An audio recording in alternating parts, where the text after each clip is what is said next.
Welcome back, vintage gamers, to your post event commentary of the Eternal Weekend Vintage Top 8.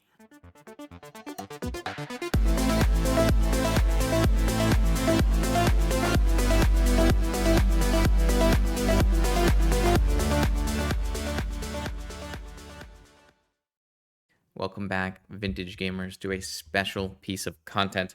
I am going to watch for the first time the Eternal Weekend North America Top 8 coverage, and I'm going to do my own live commentary over it.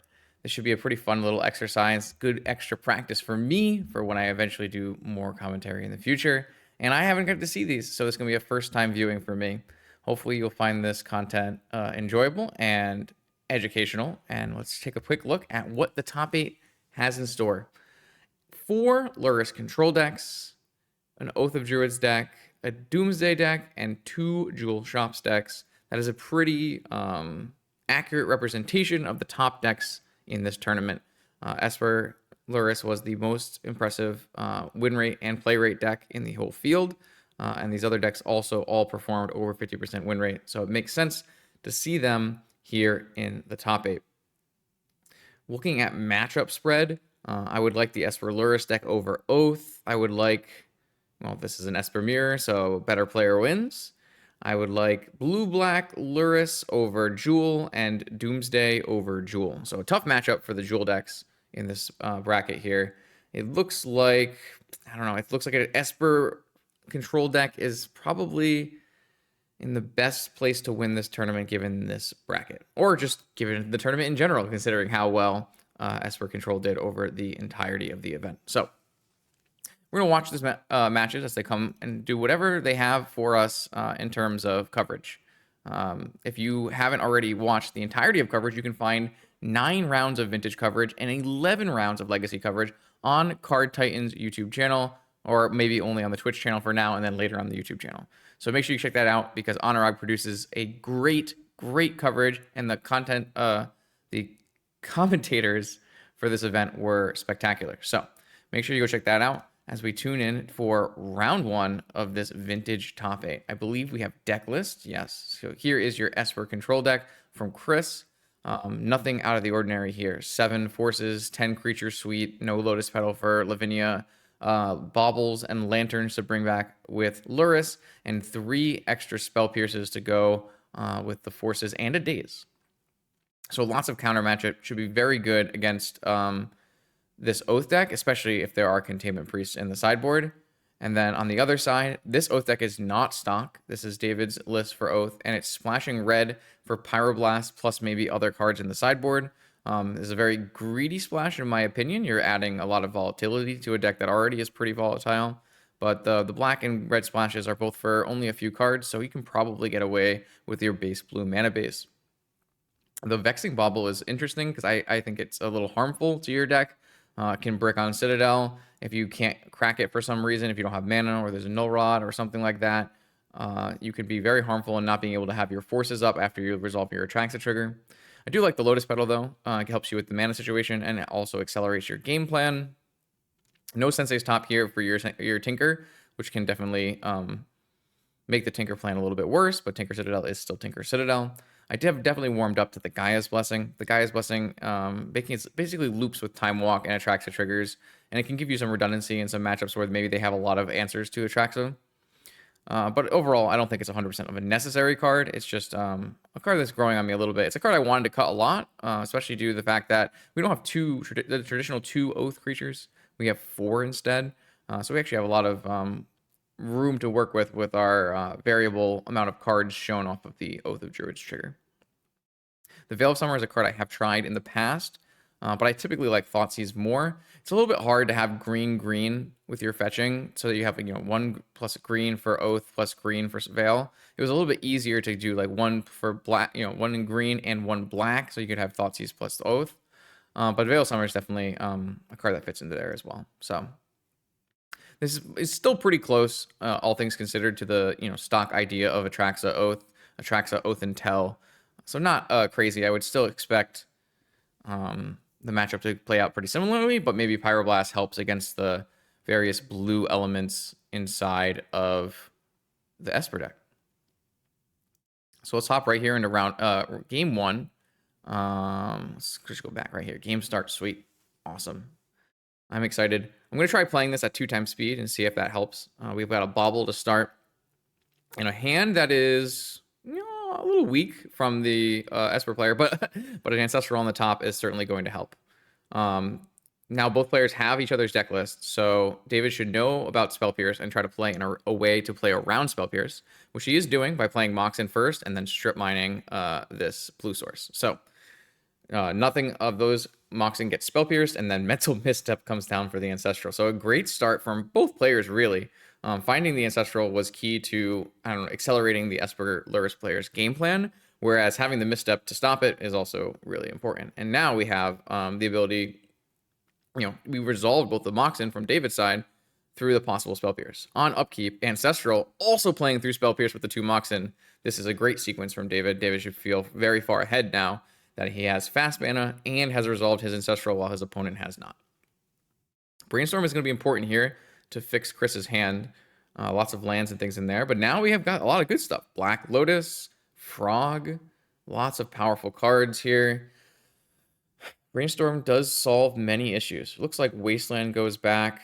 It makes a lot of sense. Probably need to make sure we play a fetch land this turn and crack away, but you don't always have to. But Wasteland obviously not very good against the one island on David's side. Black Lotus to represent some counter magic. Another Mox from David. And what's in David's hand?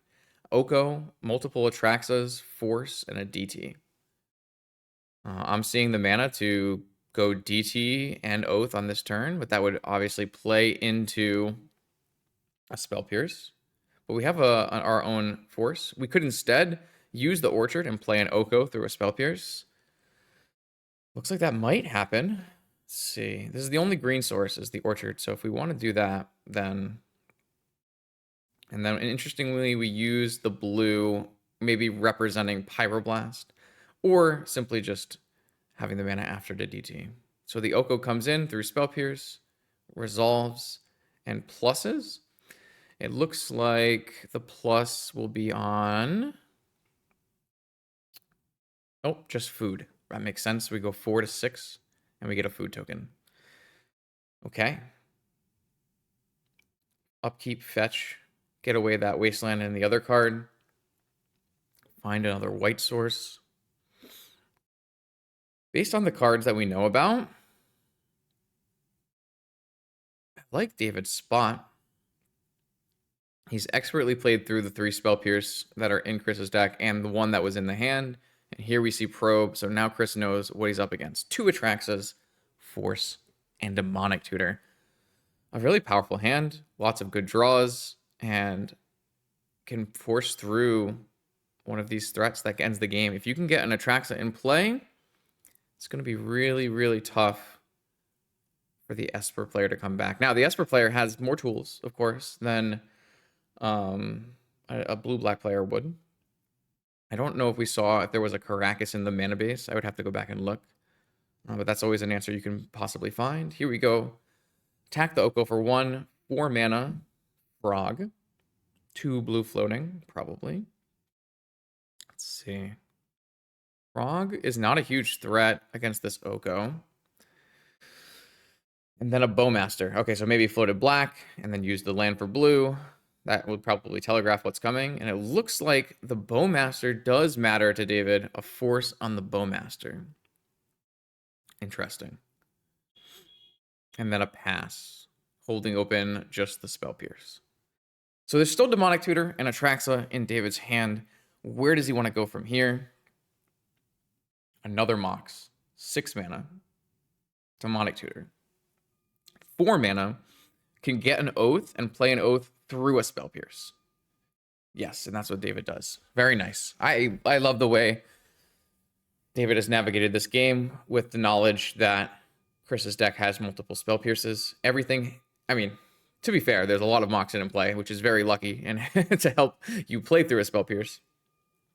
But the Frog has been elked. The Oath is in play. There are 2 creatures.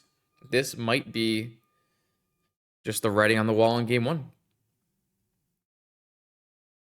Demonic Tutor. Is there an answer in Chris's deck? I don't remember there being an answer. No portable holes or endings or disenchants or anything like that. You can have a swords, but swords and Atraxa post trigger, not great. Looks like just Cruz trying to delve and get as many cards as possible to work through this spot. Leaves Lotus and Bowmaster in the yard, as those are cards that come back from Luris. But I can't imagine there are many cards you can draw to from here for the Esper player. Oko is getting ignored. Elk and Spirit are going face. And here comes Atraxa.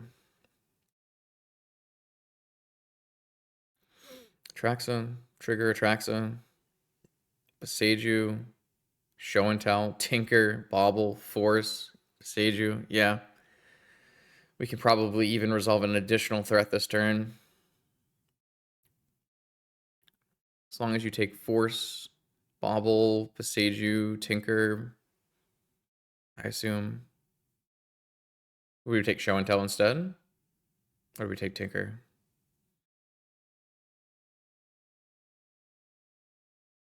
Lotus for turn. Extra land. Could even hard cast another Atraxa at this point. Bauble. I don't really know what Bauble prevents, but we have hard cast Force anyways, and we can crack it at any point, so it doesn't really matter too much. Maybe, you know, prevents a rebuy Lotus or something. We stood up an Elk and attacked. Getting a little extra damage in. Actually, 3 damage here matters a lot. Let's do 2 Atraxa attacks to win. But for all intents and purposes, this game is in garbage time, and Chris agrees as they go to sideboard. Moving into our sideboarding. Here's our sideboard. Annul. That's a great answer to Oath. Consign can potentially stop a Atraxa trigger. There was no Caracas in the main. 4 Containment Priest. That's the big one. That is the reason why I believe the Esper Luris matchup versus Oath is very good, where the Blue-Black Luris matchup is very bad. 4 Containment Priest is the big one here. Mindbreak Trap could come in for sure. And then that's probably it. So Annul, Containment Priest, maybe Consign, maybe Mindbreak Trap. Not 100% sure what comes out. I don't know if you appreciate Lavinia in this matchup. Maybe on the play you keep it. Lantern probably comes out. But you want all your counter magic. Frogs can be a really big power level here, but they could also be a liability. It can turn on an Oath when there's no Orchard, but it's going to draw a million cards. Lots of things to think about here. On the Oath side, here we see the rest of the red splash with a Pyroblast and Lightning Bolt. There's a Mind Twist. Love that. I mean, love that in the fact that it's a Mind Twist. It's really cool. Don't know exactly how powerful it is. Oko should come in. Oko sounds great. I've considered bringing in Portable Hole in this matchup. I think it might be quite good. Leyline, no. Utter Insignificance. What is that? That is a flash enchantment that makes makes a creature lose all of its ability and become a 1/1. Interesting. I don't know. I'm not sure where that comes in exactly. I'll be interested to see if that comes in. Lightning Bolt. I don't feel like Lightning Bolt hits enough interesting things here for it to be worth it, but it's possible. I don't know what the sideboard mapping here looks like. All right, future Justin here to talk about an oopsie. I was thinking about Lightning Bolts and Utter Insignificances, and maybe they wouldn't have enough things to hit. But then it clicked. Oh yeah, we're playing against Esper Luris control with 4 Containment Priests. Both those cards are going to be quite good here, and we should definitely bring them in. Enjoy the next match. Show and Tell is probably the most vulnerable of the cards, but it doesn't seem like it's that bad, and you already are pre-boarded with all these Flusterstorms, Pyroblasts, and Veils. If you're boarding in a bunch of cards here, I don't exactly know what you're taking out. Maybe you're taking out Mana Crypts and Lotus Petals and Vamp Tutor, like these card disadvantage, and bringing in more heavy hitters, something like that. Oh, I skipped too far ahead. I'm sorry. Here we go. Game 2. I see an Oath. A Petal stayed in. 2 Moxen total. Or not 2 Moxen. The Petal went back. So 1 Moxen plus a Force, some lands, Bauble, and some Moxen on the other side as well. Worth noting that Chris's deck only has on color Moxen, but we still see multiple ones here with my prescient future vision. Okay. That's a crazy start. Look at that. Is that going to be buy Luris, play Luris, return Lotus? Could be. Yeah. Nope. Holding up Lotus. Not going to go all in on the Luris here. Just drawing off a bobble on the next turn. So we got an Orchard. We've got a Mox. Not much left to do on this turn besides pass back. Crack Lotus. Consign the Mox. Wow, interesting. But I guess it's fine because our Lotus Petal just come. It's not our Lotus Petal. It feels like a Lotus Petal the way it was used. But our Luris can bring back our Black Lotus, but only if it resolves. Here's a Force directly on the Luris, pitching the Oko, and the Luris is countered. So the Lotus is gone. The Luris is gone. 1 mana left. Orchard go.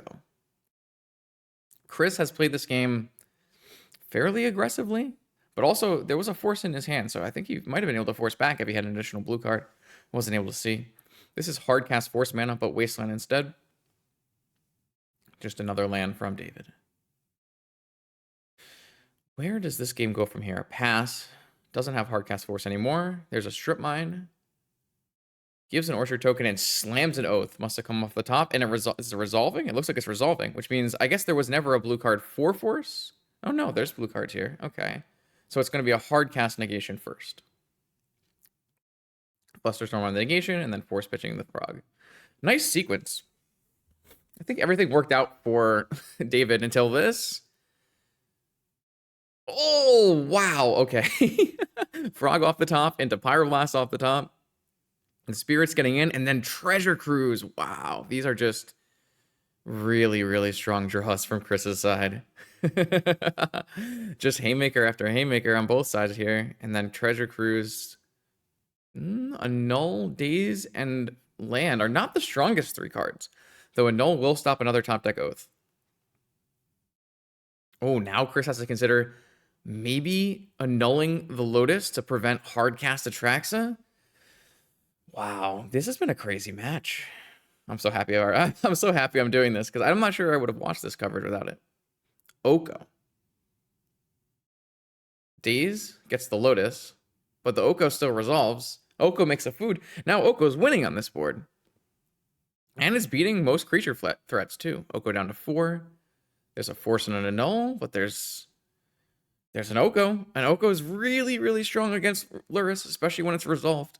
They don't have anything like Prismatic Ending to get rid of it. Elk now protecting our Oko, and wow, I guess David can play a controlling Oko game throughout the rest of this game and probably win that way. I'm not sure what Chris can do from this spot to threaten this Oko. There's no just single removal spell. There's no Prismatic Ending is the big one. There's no Pyroblast. Okay, a Demonic Tutor. Let's see what we can find. Because everything is resolving here. But a Frog is not gonna do it versus an Oko. We're like, Chris is in the same spot where we can get the best card in our deck, but the best card in our deck isn't good enough, so we have to get a draw spell and draw multiple cards and hope that multiple cards are good enough. But I don't think they will be. I just don't think they will be. Now this is, I'm not going to say a deck building error, but it's a deck building flaw of these Luris decks. These Luris decks don't have room to do everything, but they do have options to do everything. And so your Luris deck in your sideboard could very easily include a Prismatic Ending, and that would have given you an out to beat this Oko. You could Demonic Tutor, you could get the Prismatic Ending, and you could make blue, black, and white and get rid of this Oko. So it's not Chris's fault. But it is I think the best example of you can attack these Luris decks by checking out what kinds of removal they choose to play.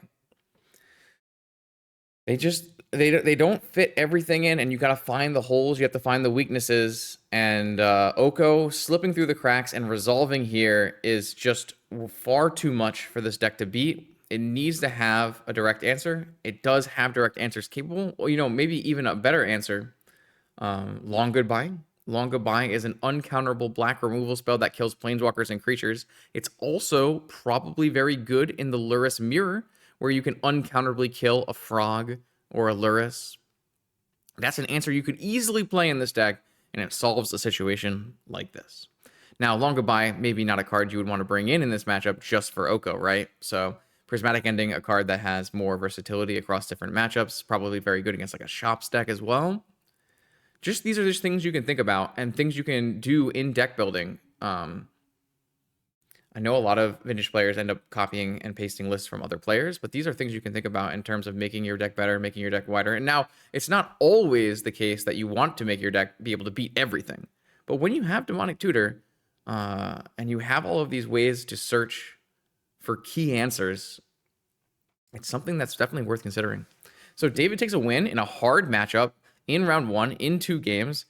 Very impressive. I thought he played extremely well, and I was very happy with how we sequenced around Spell Pierce. Chris's lines were sometimes aggressive, sometimes not aggressive, but really just David had enough answers for what, or enough, actually, it's really like there's enough protection for Chris's answers, and then overwhelmed it. And this was a game where Lurrus player top decked a Treasure Cruise and drew 3 cards, but drawing 3 cards doesn't always mean you win. The cards you draw matter, and the cards that were drawn were just not strong enough, not the right cards. You need to find Ancestral, you need to chain it off, and the Treasure Cruise was not enough to power Esper Lurrus through round 1 in the top 8. So David, with Oath, moves on to the top 4.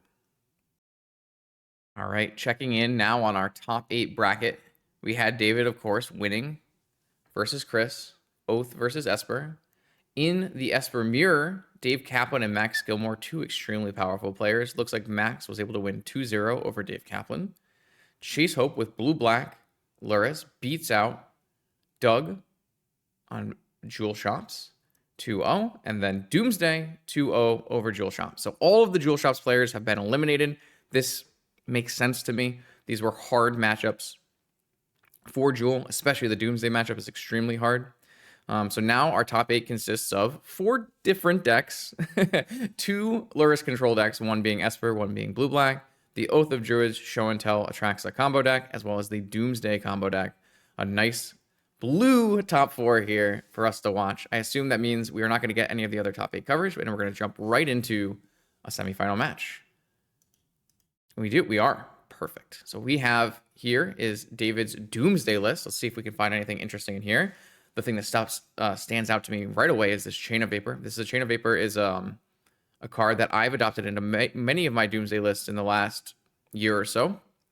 And the reason I've done that is so that you have game 1 answers to Archon of Emeria out of Mono White Initiative, as well as a variety of other tricky game 1 permanents. There's the 1 Daze still. Take Through Time. 2 Flusters. Sometimes you see lists with 3 Flusters. Anything? Necro is still here. 4 Ponder, 4 Preordain. Obviously, Ponder getting unrestricted. 4 Street Wraith. 1 Thoughtseize. I do like the Thoughtseize as well. You just need more ways to push through your combo against the very combo Lurrus heavy field. And we are seeing the Treasure Cruise Undercity Sewers Double Delve deck for more powerful threats. So this looks very much like the Doomsday list that I've been playing in the recent months, and also registered for the Oklahoma Land Run. Up against Doomsday, we have blue-black Lurrus Control. Let's see. There is a Saga here. This is not a card that everyone is choosing to play in their Lurrus decks, but we do have a Saga. We do have basics of both Swamp and Island. I really like having both basics, especially for your mirror matches. The full 8 creatures, 7 forces, 3 baubles, 3 out of 4 fatal pushes for removal, and 2 spell pierce. There is a Vexing Bauble here. I'm, of course, not a fan of the Vexing Bauble in this deck that has 7 forces, but you can totally steal games with an early Vexing Bauble that you eventually crack away. 1 extra Flusterstorm here is counter magic. 1 Ponder, that's an interesting one. Just 1 Ponder and 1 Lorien revealed. 2 Dazes, that's a lot of Dazes. An interesting list here, and you are seeing Bowmaster Twister combination. I like that. It gives you a little additional power. Now, you don't need this Twister Bowmaster combination in this matchup. This matchup is definitely where you are going to try to tempo your opponent out, play maybe at instant speed more often. I can't imagine that this is a very good matchup for Doomsday. This looks like a great setup as a blue-black player versus Doomsday. You have so much counter magic. You can play at instant speed. You can threaten the mana base with Wastelands.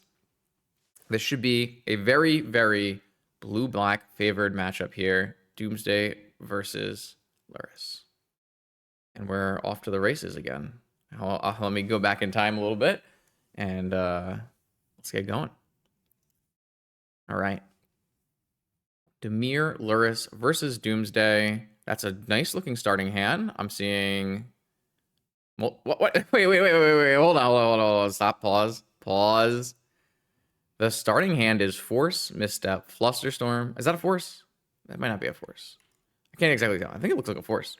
Force, Misstep, Flusterstorm, Wasteland, Strip Mine, Vexing Bauble. Wow. I mean, I assume this is a keep, but it also is very scary to play this Vexing Bauble on turn 1. I guess you're not going to die, so you can always crack it on the next turn, but you're just turning off all of your interaction. But you're not going to die on turn 1, so it's fine. Maybe you can bait and a Force Will out of your opponent. As the Doomsday player, I've never really felt that Vexing Bauble was a huge issue. It's just another roadblock that you have to play around. You can very much build combos that play through it very fast, but it does stop some of your most powerful plays with Lotus and Gush. So David chooses not to force it. I think we saw Force in David's hand, and we've got a land. I would assume this is going to fetch a basic island, as there is a Wasteland in play. Nope, Underground Sea immediately. Maybe David wants this Wasteland to go and get used, because you're really not going to play Wasteland Bauble unless you had no other blue lands to play. Ponder immediately shuffled. I wonder what David is looking for that he did not find. It's probably not looking for a land, because he chose to fetch the Underground Sea instead of fetching a basic island. So, Chase, what do you have for us here? The other Wasteland and Wasteland, the Underground Sea, holding open the activation of Bauble so that we can play. There's a Daze in the hand. There's a Force, a Misstep, a Flusterstorm, and a Daze, and there are no islands in play or in our graveyard or anywhere. That's not a big deal, though. I guess Daze can be pitched to Force, and you'll still have Misstep and Force and Fluster, but you can't cast Fluster yet. Here's the basic island and another Ponder. This is a spot where I really would like to be the Doomsday player, just because you have so much more going on. You're casting spells every turn. You're eventually just going to overwhelm the counter magic on the opposing side. That being said, if Chase hits some key draws, gets some pressure going, then this all changes very quickly. The hand is looking pretty good. We have Force, Ponder, Preordain. It looked like there was a Doomsday and a Necropotence. No, that's maybe a Street Wraith and a Necropotence. There's a Daze on the other side, but Daze doesn't really play very well into open mana plus Vexing Bauble, but all the cards have been kept. A card has been drawn. It's the Doomsday. So it looks like we're going to keep 2 of the cards at least. The Strip Mine on the basic island. So this is Strip Mine, Wasteland. Threatening the Doomsday mana base is very good. It is going to make it hard for the Doomsday player to combo off, especially with a Vexing Bauble in play. It's going to be hard to build piles. And with the other Wasteland already in play, David has to really consider when to crack this fetch land. Has to probably crack it because he doesn't want that 3rd card from that Ponder. So another Underground Sea enters the battlefield. This game could end with, just no lands in play for the Doomsday player. That could happen. But, wow, we're going in? Hold on, we're going in? That's interesting. Because there were other cantrips in David's hand. We could cantrip and try to keep playing mana out. But Dark Ritual, right away, it looks like the Bauble's going to get cracked so the Mental Misstep can get played. Yeah. Interesting. I'm surprised that David went for this so fast. He's going all in. Wow, this is just not going to end very well, right? This is going to end super poorly. Oh, man. So Force on the Misstep. Dark Ritual then resolves. Doomsday goes on the stack, and then the Doomsday gets forced, pitching the Daze. Oh, Street Wraith. Wait. Guess we could have had that Daze. We fetched away a Daze. Remember when we pondered and there was a Daze in the pile? We didn't want the Daze because there was a Vexing Bauble in play, but then the Vexing Bauble got cracked. So if we hadn't If we wanted the 2, we could have Street Wraith into the Daze, but then we probably don't have a Street Wraith to try to win the game with all the Doomsday. So it doesn't really make any sense. I'm just like thinking about different things. I have to say, I feel like Chase came out very far ahead in this exchange. A mental misstep getting forced. The Doomsday and the Dark Ritual are gone. There's still a Wasteland for this land. Interesting game so far. And no follow-up land from Chase. No follow-up land from David, and Island off the top. Oh, another Underground Sea off the top into a Ponder. That was a good draw for David, because David was out of land, had the cantrips. Remember, he did not have to go all in on Dark Ritual. He could have played cantrips that turn and tried to find more lands to beat the Wastelands. So now the game is back on. Island go. No Island. No other play other than Island. A fetch land from David. Okay. And another pass from Chase. There's a Frog, a Bowmaster, a Daze, a Flusterstorm, a Time Walk, and maybe a Lavinia in hand. Preordained sees an Ancestral. Another fetch land for the Doomsday player. Wow. And a Cruise. An Ancestral and a Cruise. Just keeps the Ancestral. That's kind of interesting. I would think about not casting this Ancestral, not fetching these, using these lands, and getting both. But did the Treasure Cruise go on the bottom or not? Or did they both go on top? I guess we'll find out.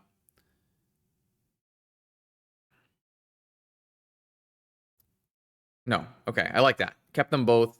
Waited. Drew them both. It's just casting Treasure Cruise. We can cast this through Flusterstorm or Spell Pierce because we have 2 lands. Now the Doomsday player is really pulling ahead. Lots of card draw. Lots of action. Flusterstorm is happening. He's going to make David do the double fetch and then maybe look for a Daze. Interesting.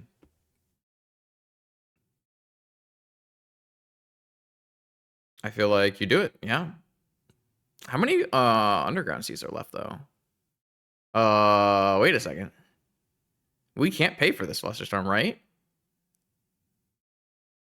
Because we have no more Underground Seas. We have no Island. We have the only land left in our deck is the Undercity Sewers.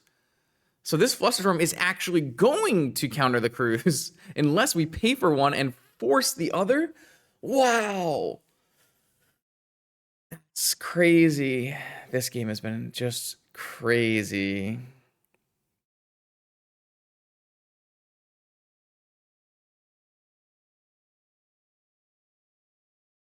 Okay, so one was paid for, one was forced, and then the Daze comes. Knowing there's no other land that can be fetched off this Delta untapped. Wow, that is just an amazing sequence. Ancestral, Necro are the last cards in hand. Of course, an Undercity Sewers can come off this Delta.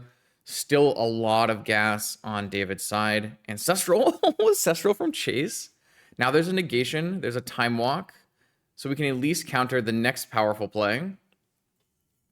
This has been a wild, wild game. Look at the graveyards. There's so many cards in the graveyards. Oh, man. So who do I think is favored from this spot? I mean, if the Necro goes on the stack and gets countered, if Chase can draw either another piece of action or even a land to play a Frog.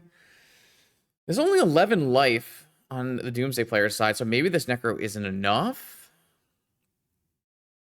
I mean, he's going to be very incentivized to just fire off Ancestral. But if you don't draw a Dark Ritual off the Ancestral, you can't cast the Necro because there's no more lands to really hit. I don't know. There's a lot of hard choices in this game for both players, but mainly for the Doomsday player. Necro's going to get the negation. Makes sense. Frog down. Pass the turn. Draw. There's an Underground Sea, and there's a Bowmaster. This is a Bowmaster over a Frog because Chase knows about the Ancestral from the probe. Now it's very hard to Ancestral because you're at 10 life. You're going to go, immediately down to 7, get attacked for 5. If you have the ability to maybe find Dark Ritual and Doomsday in the same turn here and maybe draw through, there might just not be enough life left. This Bowmaster might just be game sealing versus the Ancestral. If David had gone for Ancestral last turn instead of Necropotence, would he have ended up in a better spot? It's possible, but Necropotence might not have been good enough. Consult. What is this for? 6 cards are going away.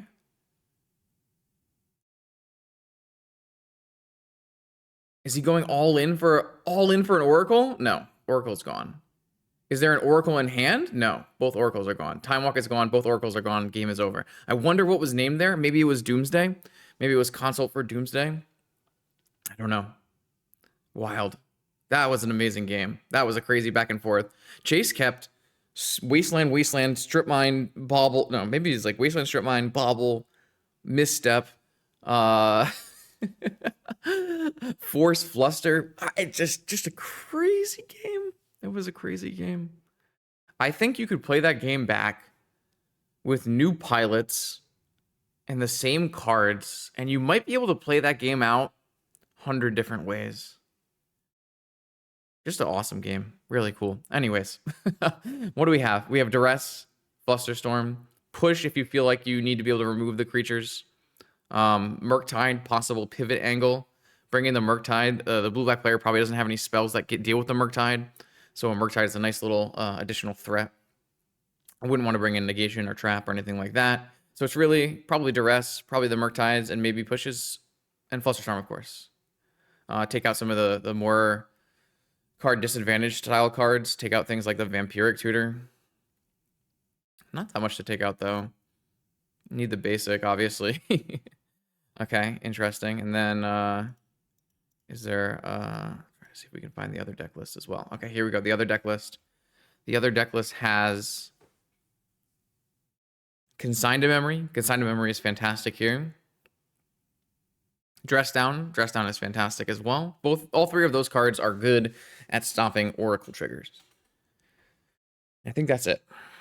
That looks like that's it. So just bringing in Consign and Dress Down. Again, no answers in this sideboard to a Murktide Regent that resolves. And then you have cards to bring out, like these Fatal Pushes are terrible. So easily Consign and Dress Down in for 3 Fatal Pushes. And I would suspect that, if I had both players' deck lists and I was on the Doomsday side, I would expect my opponent to just board Fatal Pushes out for 3 extra on, not dead cards and play that way. So this does not get significantly better for the Doomsday player. I would say the Doomsday player gets some Murktide Regents, which gives you an extra avenue. But I say, we're exchanging 3 dead cards for 3 great cards in an already great deck against Doomsday.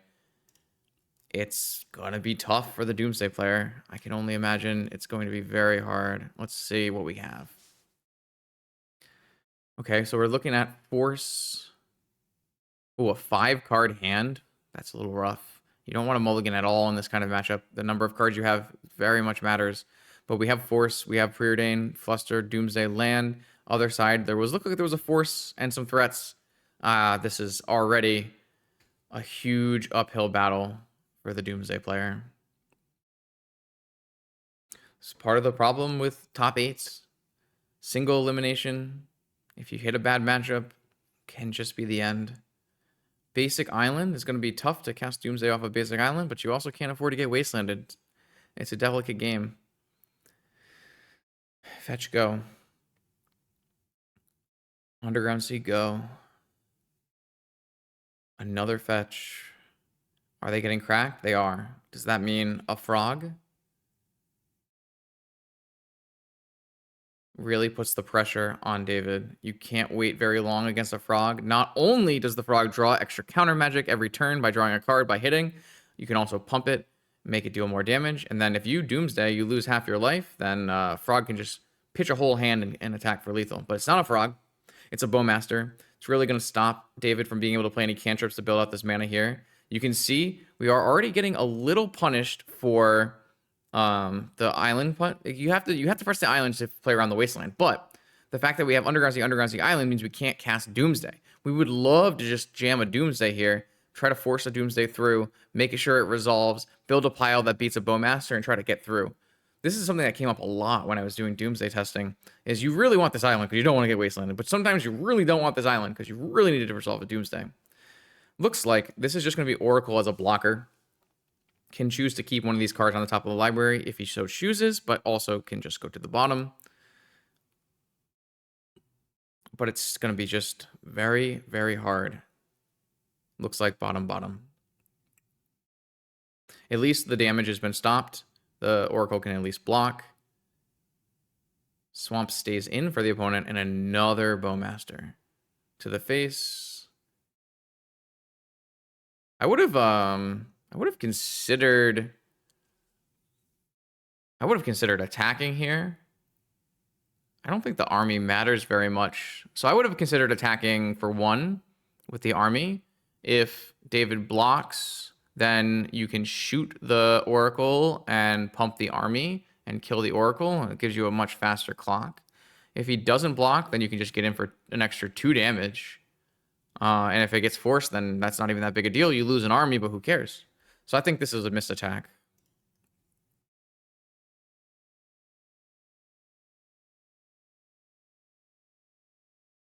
But I mean, does it matter? 2 Bone Masters means no cantripping. All you really need to do is to play a frog to increase this clock here. Or, you know, win the game, I guess. This is a Time Twister for very lethal. 14 Bowmaster trigger lethal. Force backup.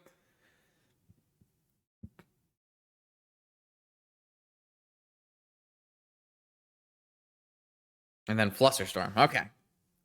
So the lethal Time Twister gets all the counter magic out, and now there's very few cards left in David's hand, and it looks like there might still be a force left in Chase's hand. I couldn't see that. But there's your Ponder, which you can't really cast into these Bowmasters. There's your Doomsday, which you can't cast because you fetch an island.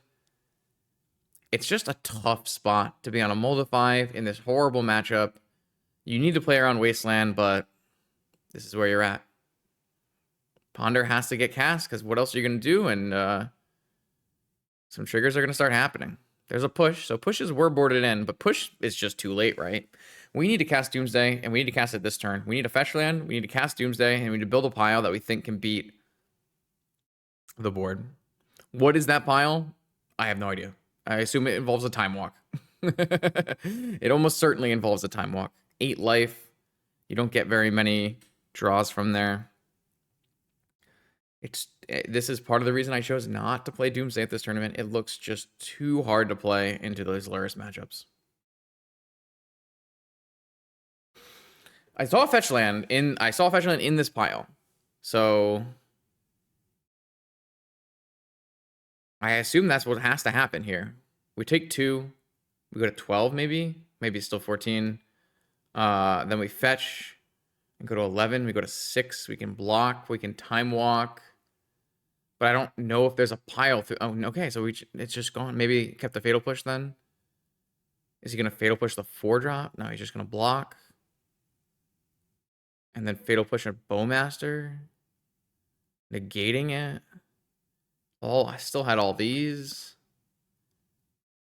So now, if we're at 14 and we're at 13 and we Doomsday, don't we just lose? There's still force. There's still force in Chase's hand. It's just impossible. It's just impossible. As the Doomsday player there, it's just impossible. You have too many cards down because of the mulligans. You're too far back. I do think there were chances to win that game if we fetch an Underground Sea, but it's so impossible to fetch an Underground Sea because if you get Wastelanded, it's just over. But maybe no matter what, the amount of counter magic in that hand was never going to be beat by a Mold of 5. So it's unfortunate for the Doomsday player, but that's just something that happens in Vintage there. It does look like we're going to get to watch a playback of the other matchup in the semifinal. So this is what we saw in round 1. David had the 4-color Oath deck. And then we're going to get to see it up against Max, who's playing Esper. So a little bit of a different Esper deck than the last time. We're looking at 1 less Wasteland, but there is a Karakas. Karakas can be very important in this Oath matchup, being able to bounce Atraxa. More Lorians, main deck Spellbomb. We got a Goyf for some more tempo. That's kind of an interesting inclusion. I actually haven't seen this list yet, so this is all very new to me. 4 Swords, I love that. 2 Ponder, interesting blue cards split up here. We have some Ponder, some Lorians. There is still the Vexing Bauble. There's a main deck Dress Down. Love main deck Dress Down. Loops very well with Luris. It's seeing a lot less play now that there are no 4 Saga decks and lots of constructs running around. But I still do like the Dress Down. I played it in my Luris PO deck. I think it makes more sense in the PO deck. But this deck is, more dedicated to Luris, so it's more ways to just loop with Luris. So it's not even bad here. Opting to go down to 2 Bowmasters instead of the 4 Bowmasters we saw in round 1. I also like that because I do think that Bowmaster is super weak unless you're playing the mirror. It's just a card that sometimes, I mean, we saw it at its best against Doomsday, stopping the Doomsday deck from really functioning, but then is, you know, against Oath, it's actually not doing very much at all. So because we don't have Bowmaster and we don't have Vampiric Tutor and we don't have Time Twister, we get to play a bunch of other cards in our deck, which is really sweet. I love, love, love adding a Lotus Petal in your deck where you're trying to play Lavinia and Psychic Frog on turn 1. I think that's extremely important. So you can definitely see that I like this Max Gilmore list a lot more than the round 1 Esper Luris list. We'll see how it plays out here in this semifinal. I have to make sure this semifinal isn't sped up so we're not on 4 times speed. But we'll see. We'll see. Yeah, this is a nice looking deck. Something that I'm much more vibing with than the stock lists of Esper. 3 Tundra, 3 Sea. Cool. All right. Here we go. We've got Sea, Petal, Goyf. Wow. All right. Goyf down immediately. Follow up with a Mox and a Fetch and nothing else. Max draws 1 drop. Lorien. Okay. Pumps our Goyf a little bit. Gets our white source. Goyf is definitely interesting here because it is going to tempo threaten David, but it also is going to turn on Oath without the need of an Orchard. So there's positives and there's negatives here to a Goyf. Looks like the Ponder is kept. A Jet comes in. And the Goyf comes in just for 2. End of turn fetch. Maybe the Hedge Mage is going to get shown here. Yeah, Hedge Mage. Very sweet. Get some Surveil action. This Oath deck definitely needs help in card selection. So I love the addition of Surveil. And look at that. Land in the yard. Don't want that. Another Mox. Another land. Nothing else. David already showed us in round 1. He's willing to take a lot of time to play around Spell Pierce. We'll have to see if that happens as well in this set. Time Walk is just going to be extra damage. Demonic Tutor. This one seems like a bridge too far. Let's see what David has in response. Taiga. Taiga. Pyroblast? No. So what's this Taiga doing? Ah, Pyroblast protection for maybe a Spell Pierce of some kind. Ah, Flusterstorm. Okay, Fluster. It's all gone. Attack is still 2 because all of those are sorceries, and Max goes to his next turn.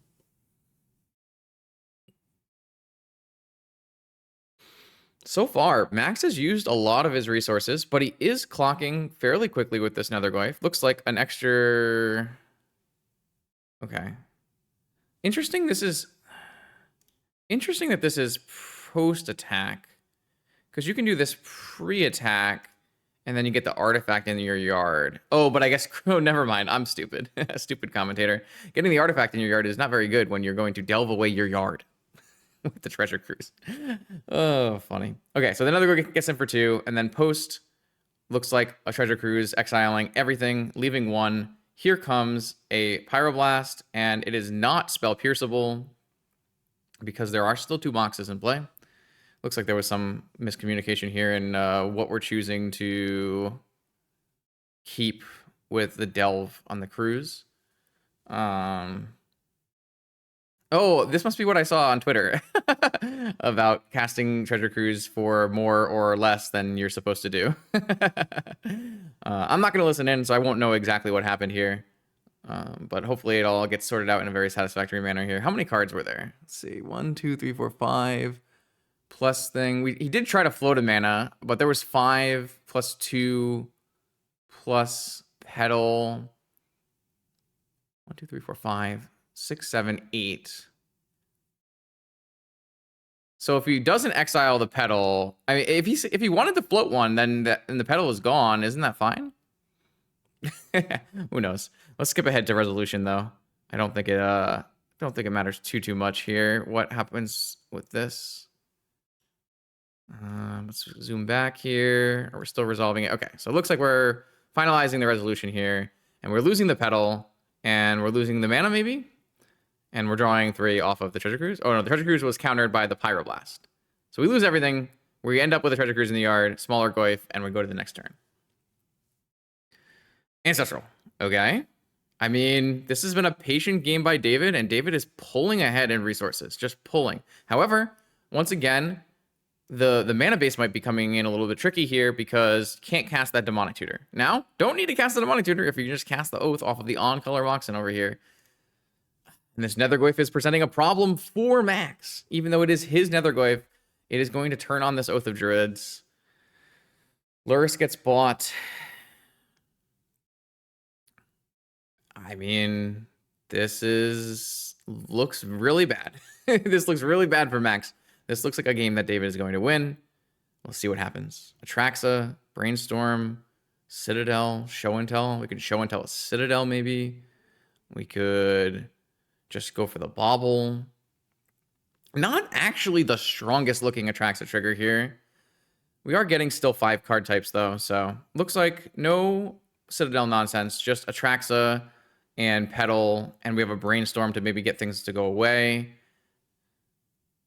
Really, obviously, tons and tons of card advantage. Did we draw for turn? Hope we drew for turn. David isn't forced to do anything, really. Uses the Petal as the black source for Demonic Tutor. Didn't even Brainstorm before Demonic Tutor. I guess that wasn't interested in doing that. Probably just going straight for the Time Walk. And looking to end the game here. Obviously, Max does technically have swords in the deck, but we're going to have a bunch of Oath triggers in a row, so... Now we're brainstorming. Okay, so we shuffled and then DT'd and then brainstormed. Sorry, we DT shuffled and then brainstormed and then went for the Time Walk. Okay. Maybe... I guess these cards are not going away unless we make... Okay. Let's say the cards are not going away unless we put a Orchard in token and then do another Atraxa.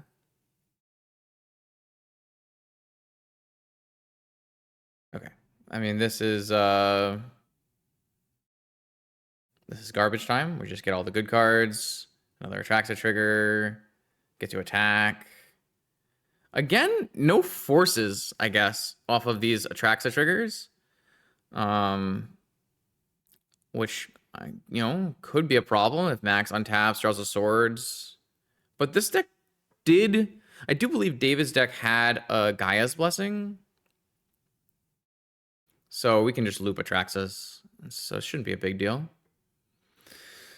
Plays Boseiju for turn. Resolves an Oko just in case. Pitches a bunch of dead oaths. And we go to Max's turn. Probe. Max already knows most of the hand. Oh, okay. There are already forces in hand. Okay. All right. I was unaware that these forces were in hand, but yes. So 2 forces, misstep, probe, whatever. That's it. This game is over. I don't think there's anything more to be said here. We're forcing the Lurrus. I don't think we have to force the Lurrus, but we can. Swords gets misstepped, right? Okay. I mean, when you have all these, you might as well. Max gonna play it out. This is the semifinals. All right, so the new thing, Gaia's Blessing happens. Okay. State-based actions. Atraxa goes in. Deck gets shuffled. Then we get an Atraxa trigger.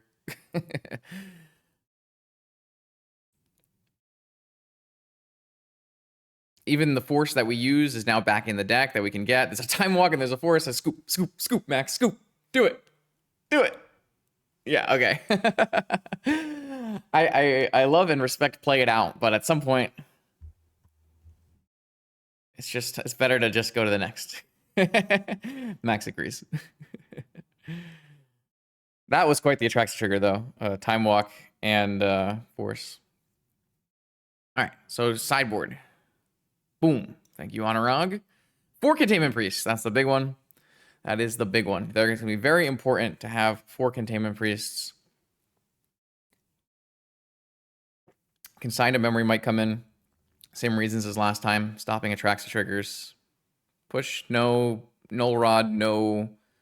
Needle, maybe? You can sometimes bring this needle in. It's going to hit Oko and Boseiju. I don't really like it very much, but you could do it. And I like Trap. I would bring Trap in. So I would bring in Consigns, Containment Priest, and Trap.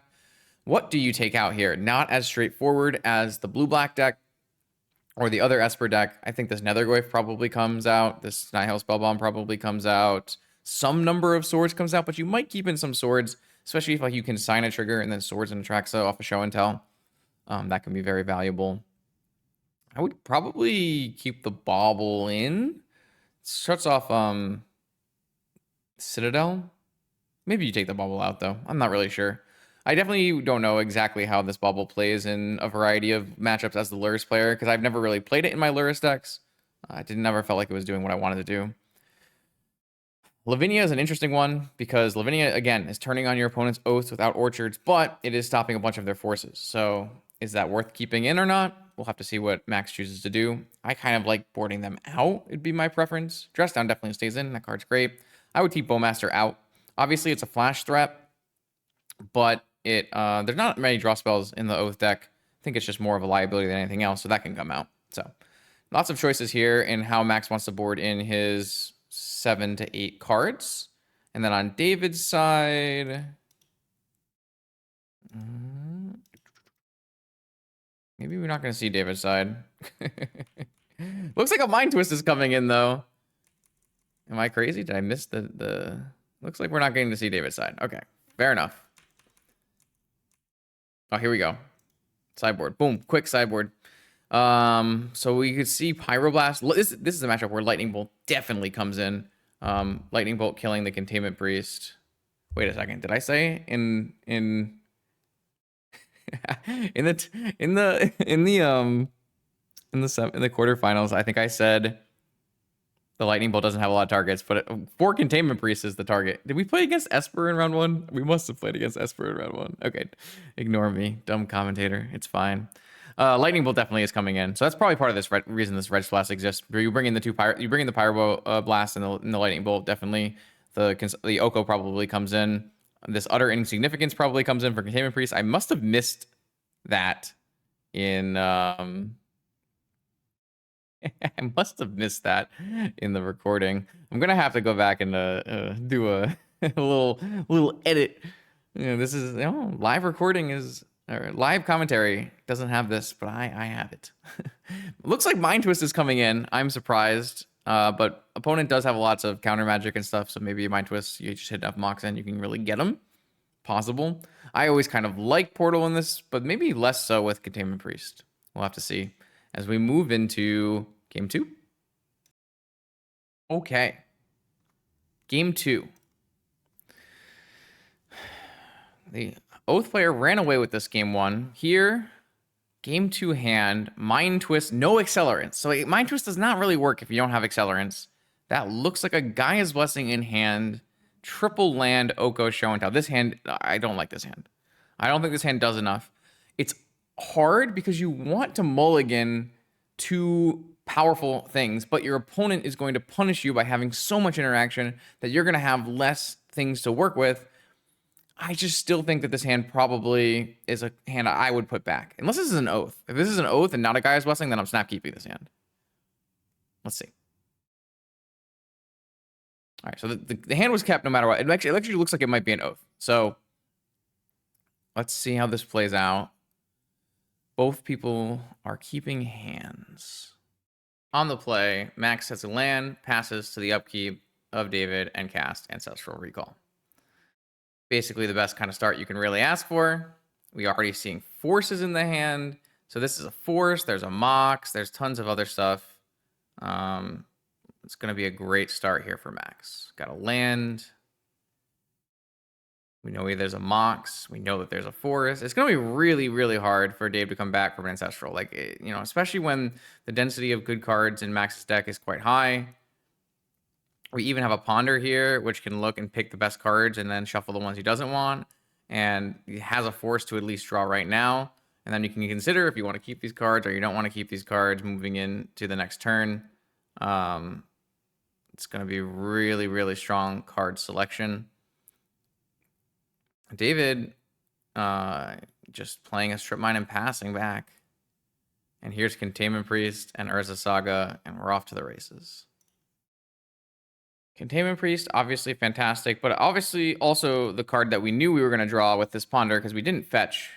So we probably drew the Forest and put the Containment Priest under it. And now we drew the Containment Priest, and we don't want the card after that, so we're going to fetch. All right. This looks like a really, really, really strong setup for Max. David hasn't really done anything. His hand didn't really allow him to do anything, to be fair. I probably would not have kept it. Here, the Containment Priest comes down. Fetch.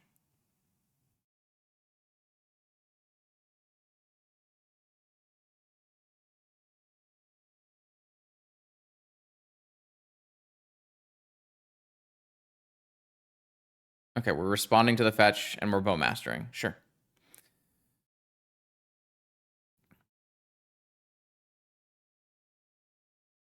Tapped Surveil land. Okay.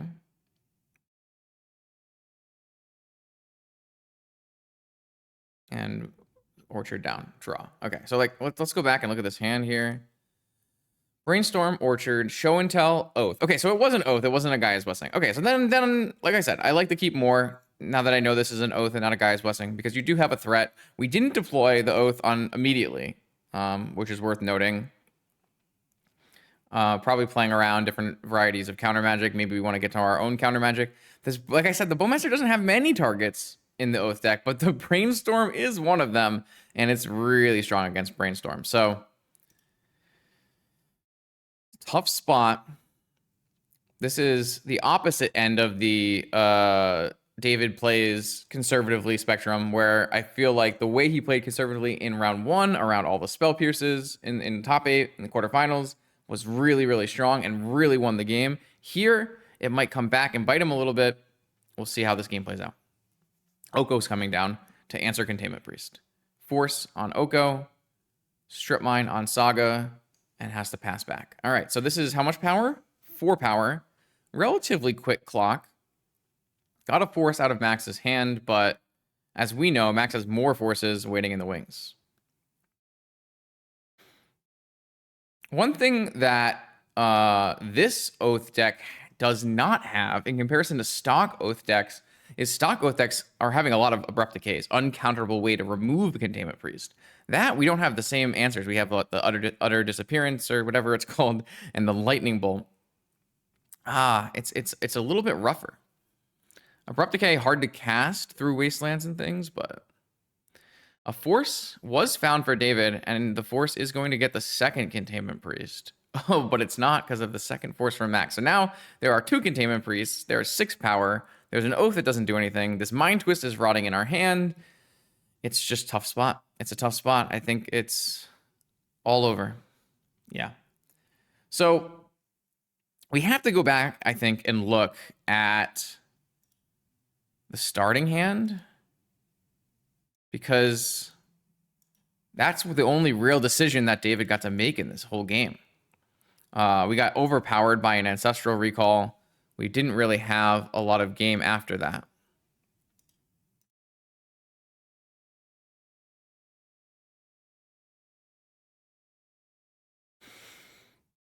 This was a 7-card keep from Max. So Show and Tell, Oath, Fetch Land, Strip Mine, Tropical, Oko, Mind Twist. Yeah, I mean, I would keep this hand. I would keep this hand because it has a turn 2 Oath, a turn 3 Oko. I don't really know what the plan is for this Mind Twist, especially when we don't have very consistent black sources. We have Show and Tell as another way if we draw an Atraxa. Yeah, this hand is a fine keep. I think the thing that I'm most interested in is we drew this Mox for the turn, right? And Max was tapped out.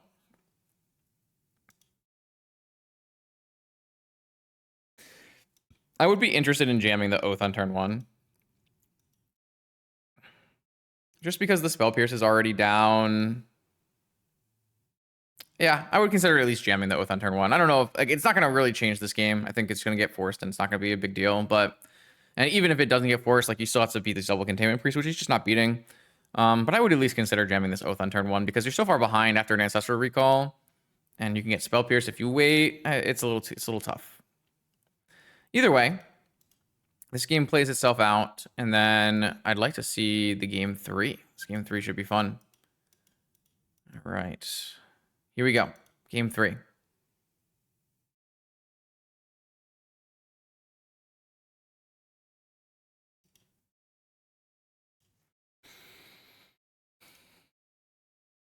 Scalding Tarn, go.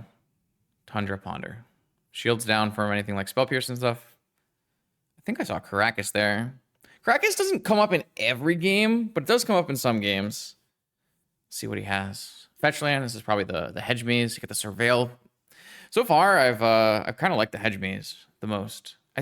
I'm of the opinion that Vintage players should probably be playing more Surveil lands. After playing a little bit in Legacy, it's really, really powerful. Obviously, you are giving up some amount of power and hand equity where your hands might not have the requisite, untapped land to do a powerful turn 1 play, but being able to filter your draws a little bit in later game is definitely something that most decks could use. Here we have turn 2, no Moxes, but we have an orchard with an orchard with an oath. An oath with an orchard. Resolves. Okay. How do we win this game? Let's find out. This is exciting because this is a resolved oath with an orchard. Max has to either answer the oath, which I don't believe there was any ways to answer the actual oath permanent in the deck, or get a Containment Priest to get in. Let's see what happens. This is a Caracas and a Containment Priest. There's a Force, and it gets countered. Wow. Okay. So I haven't watched the top 8. What happens in this game? Okay. So there's a Caracas. Like Caracas is good against Atraxa, but not against the Gaia's, well, kind of against the Gaia's Blessing version. This will be very interesting to see play out. Okay. We milled over a Time Walk, the Mind Twist, Veil, Oath, Bauble, another Pyro, Oko, Ancestral, Atraxa. That's most of the deck without seeing a Gaia's Blessing. Also, like most of the answers to Atraxa, most of the answers to Caracas, right? Because this deck doesn't play the Strip Mine, or am I wrong? I can't remember if the David list plays a Strip Mine, how many Besagus. Normally it's like a Strip Mine and 2 Besagus as ways to beat Atraxa. There's the Lightning Bolt that we were talking about earlier to kill Containment Priests. Flash, Atraxa, Redland, Oko. Looks like we're taking the Lightning Bolt. I don't mind that. Show and Tell. And we're going to put the Atraxa back into our deck, it looks like. Okay. No Force to pitch it to, maybe, so it's going back on the bottom of the deck. Here's a Mox, a Lotus, a Redland, and no Time Walk, because Time Walk is in the yard. We have an Oko that we can try to resolve here. An Oko is a huge deal. I would love to resolve an Oko here. I mean, I assume this is resolving because we didn't fight over the Containment Priest. Though there could be a negation. There could be a Force of Negation. If Max has a Force of Negation, this is a very, very good negation target. You almost don't get a better target than that. Okay, it resolves. So the problem here of plussing and making an Elk is that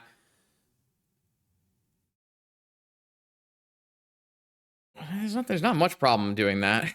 But we can just do a food instead. That's fine too. Pass. Oh, I guess there's a problem if the Atraxa gets bounced, then maybe there will be more creatures in play. Hold on, let me just see this for a second. If you were to like make something an Elk, you would have the opponent would have 1 creature, you would have 2 creatures, and then the Oath Trigger wouldn't go on the Oath Trigger would Well, I guess you could make a thing on your turn. So they would have 2 creatures and you would have 2 creatures. And then the Oath trigger wouldn't go on the stack. So you can't get like bounced. Either way, just not super worth thinking about. But I do think that David is going to have to win this game with Elks until he finds a Boseiju. But I mean, you just Gaia's Blessing, put the Boseiju back in. Orchard gets wastelanded. Okay, and then we're blocking the spirit token. Interesting. Just to gain some life. Normally you just let that hit, but no attracts the trigger now though. Hold on, something's wrong here. We didn't make a spirit, and then we blocked a spirit, which means we were never intending to Oath again? Why would we never intend to Oath again? We have a Gaia's Blessing. We want to shuffle our Boseiju back in. Does he not have a Gaia's Blessing? I know there's a Gaia's Blessing. We talked about it. Did he board out a Gaia's Blessing? Why would you board out a Gaia's Blessing? This is the matchup you want, Gaia's Blessing, isn't it? Okay, hold on. Let's continue. Elk, attack, bounce, hits. And now what? We're just oathing? There's 2 Atraxas in hand.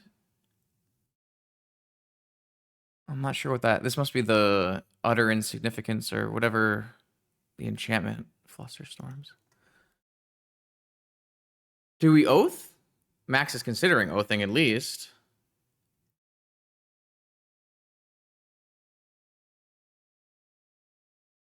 Okay. It looks like he's drawing. Did David not put the oath on the stack? He kind of has to put the oath on the stack. He has to put the oath on the stack. Or maybe Max can choose. I mean, it's a May anyways. Okay, flip into a frog. I mean, you can't lightning bolt a frog, but we can utter insignificance the frog.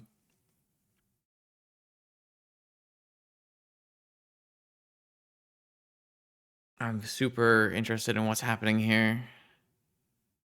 I mean, this is the big reason I am playing a Caracas in the Lurrus Volkey deck.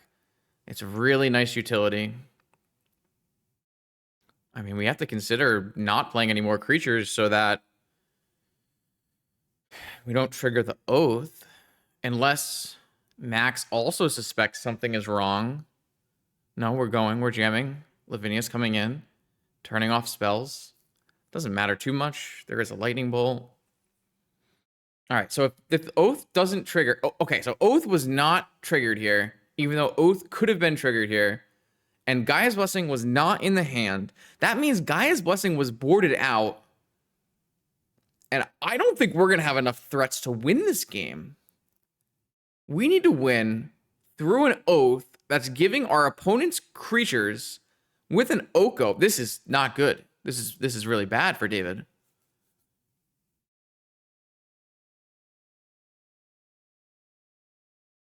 Okay, so the elk, but we can't even attack like this frog. Is this frog gonna become a 3/4? Like, how do we beat this frog? What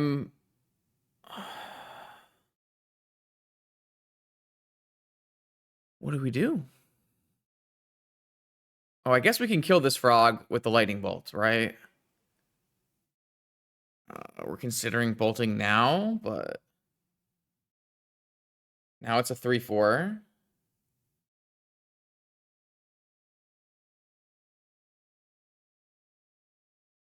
Uh-huh.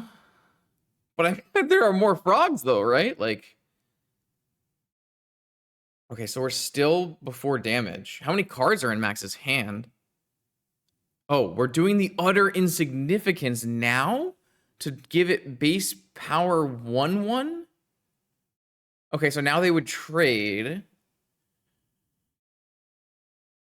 We dump another frog. So now it's still a 4/4. Okay.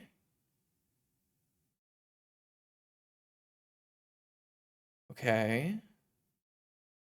Damage happens. 3 damage on the frog, and now it gets bolted. Okay. And Max doesn't have enough cards, right? You would have to have 3 cards. But that's not that big a deal. Like, it's just a frog.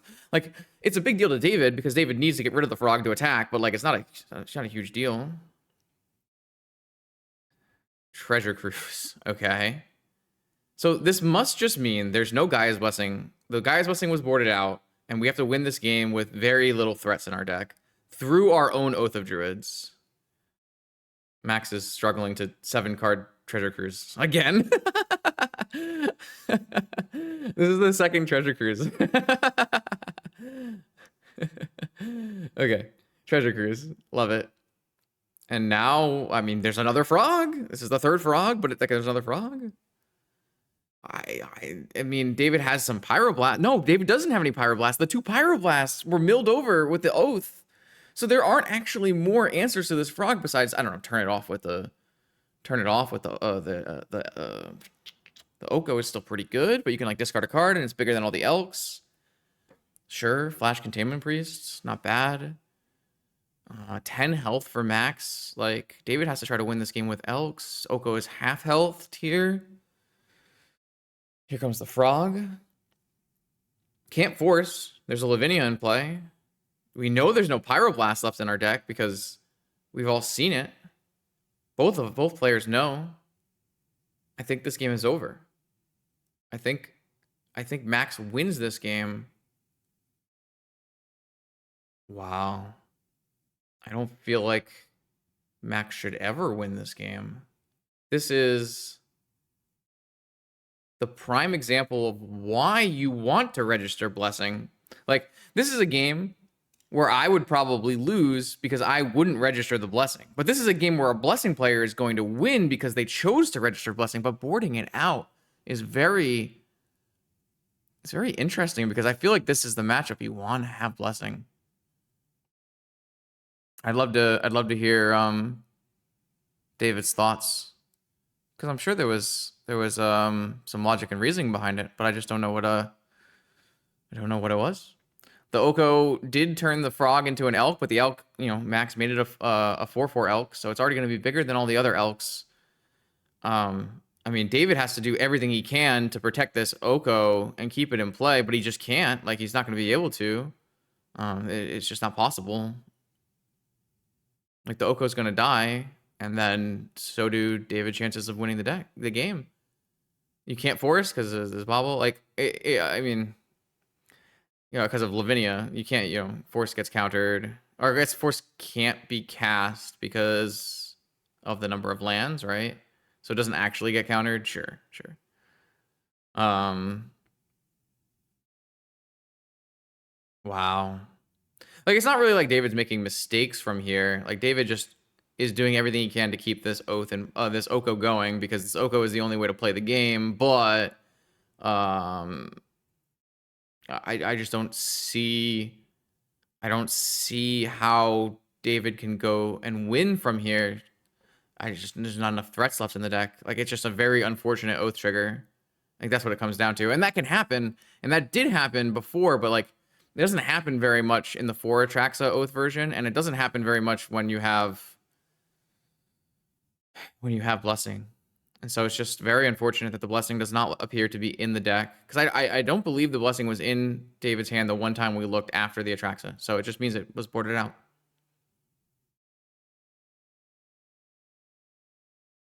I mean, David is doing his best here to play through, but he's not going to power through Luris plus creatures, and it's far too much. Like, even, there's even Lavinia block bounce back with Caracas. There's double blocks. There's everything. Every turn a creature comes back from the graveyard with the Luris, because the Containment Priest isn't stopping that because you're casting it from the yard. It's just too much. And wow, and Max wins. That's wild. I can't believe that happened. Crazy. Okay, here we go. Finals. Demir versus Esper. Luris versus Luris. Both players have a cat. Looking at Fatal Push, Negations, Probes, Forces on Chase's side. Max. We'll have to see. Bobble, Keep, Draw. Wasteland. Wasteland. No, whoa, whoa, hold on. Hold on. What happened here? Stop, pause. There's an Underground Sea, there's a Bobble. Okay, and there's Fatal Push and some Forces. Okay, so what happens here? This other side, we have Ponder, Lorien, Sea, Double Wasteland, the Goyf, and a land. So we have Bobble, we have Activate Bobble, we have land, go, and then Bobble was missed? Is that what just happened? I guess. Draw? Because this is still the Spell Pierce, right? I don't know if I'm going crazy or not. I really don't know if I'm going crazy or not sometimes watching these games. There's a Vexing Bubble. Nethergoyf. Probe off the top, okay. Maybe I shouldn't be at 2x speed and I'm just missing things left and right. It's totally possible. Wasteland, Lorien was drawn. There's a Ponder, Swords, lots of good stuff here. A great hand for this kind of matchup. Attacking the mana. Attacking the creatures. No lands was drawn off the probe, so Chase is just sitting on nothing. Okay.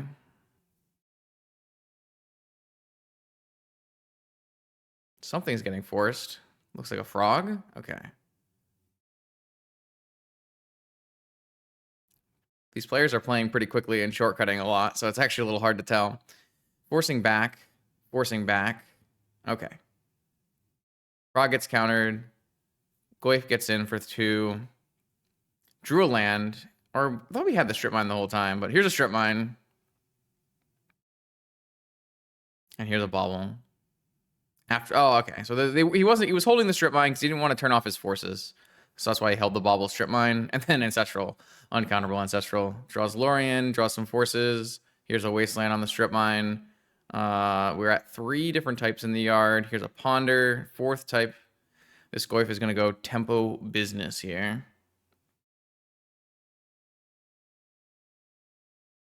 Attack.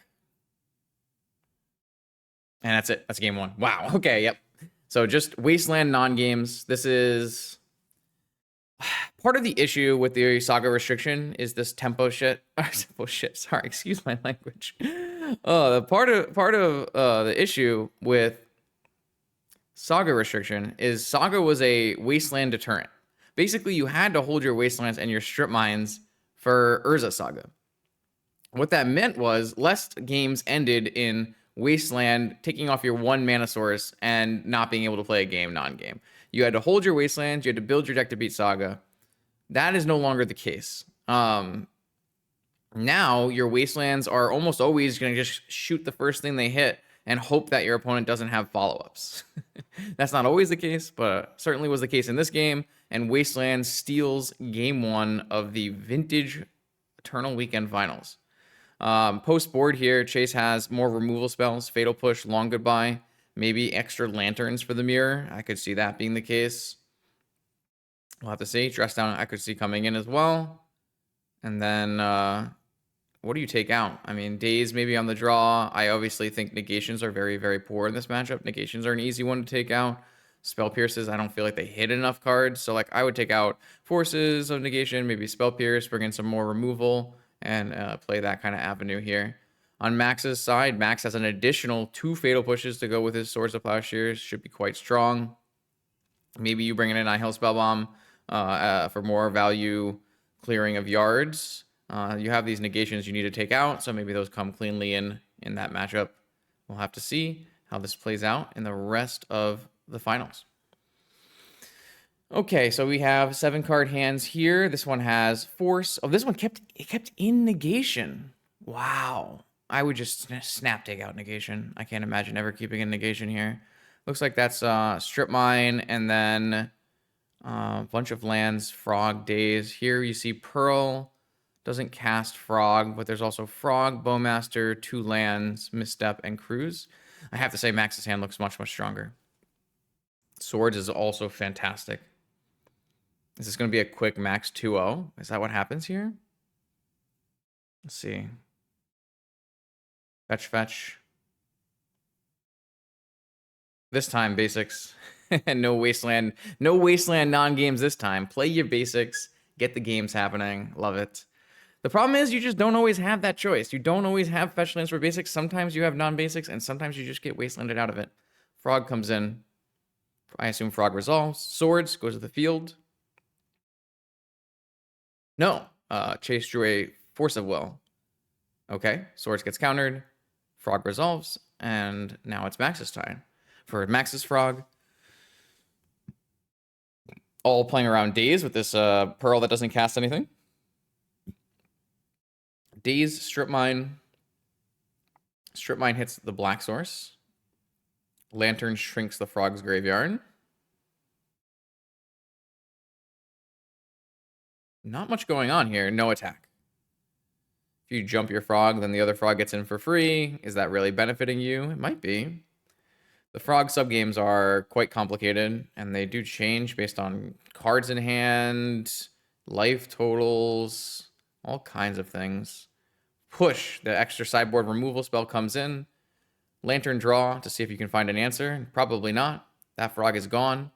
Now this frog gets in, draws a card, and this game is running away. Max is running away with this game. I can't imagine.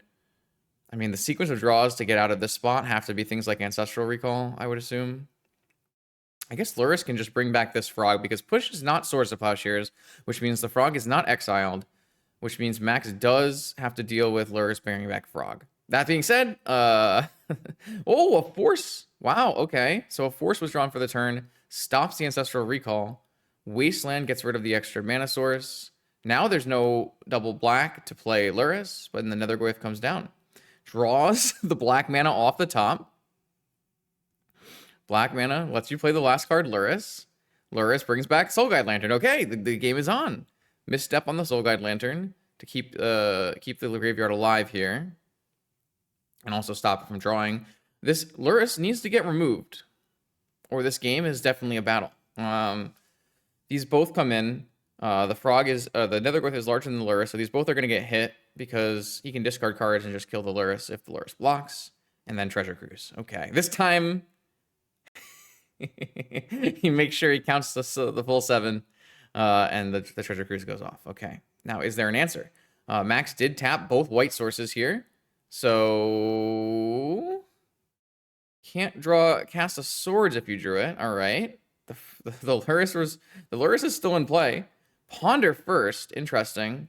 Wow, and the game ends. The game just ends, and Max just wins. What just happened? And he goes for the Ponder first. The Bowmaster comes into play and shoots and kills the Lurrus. I feel like at the very least we have to play this frog out of the yard first. I don't know. That was a very anticlimactic finals. I was quite surprised by this sequence, but I guess Max did have the Bowmaster in hand when he went for the cruise, so he knew. Okay, so Max knew the whole time. I see now. I understand now. This tapping of the 2 white sources means he wasn't ever trying to draw to swords. He was going to go for the Bowmaster on a cantrip, but I don't know. I'm a little confused because like Chase doesn't have to play a cantrip here. Chase can just play a frog. So it's a little interesting. But obviously this I mean, this Bowmaster comes in and just shoots this Lurrus down. There's no more things to buy back. The game is over. The game is just over. And that's it. That's Max as your champion of Eternal Weekend. Like I said, in the previous recap video, Max is Maxtortion and on YouTube and does lots of legacy content, lots of really strong analytical, educational Magic content to go watch. So if you're not already checking out Max's YouTube channel, you should do that. Lots of things to be gained from there. This was pretty fun. I'm gonna have to do a lot of editing because I made a little bit of mistakes in commentary, but that might happen when you do this 2 times speed with no no feed to telling you if players cast on upkeep or if which game we're in or that and the other. Hopefully this was still worthwhile. Let me know in the comments if you thought this was a good or a bad experience, how we could maybe improve on this in the future. I definitely love doing commentary. Maybe going 2 times speed is too much, but I thought I would experiment with that. I don't I have not I have very little time before we go to Italy and Prague for more Magic the Gathering. So I felt like this was the best way to experience this top eight, and I am very glad I did. There was a lot of things that happened in this top eight. We had David's quarterfinals where he played just a brilliant set of games versus Deck in Esper Luris. And then we had the crazy semifinals where the Gaia's Blessing got boarded out and the Oath Trigger was just too hard to come back from. Really a crazy set of matches, and I'm very happy to have watched it all here with you. If you want to see more vintage content on this YouTube channel, check it out. New gameplay videos Monday, Wednesdays, and Fridays. I'll see you then.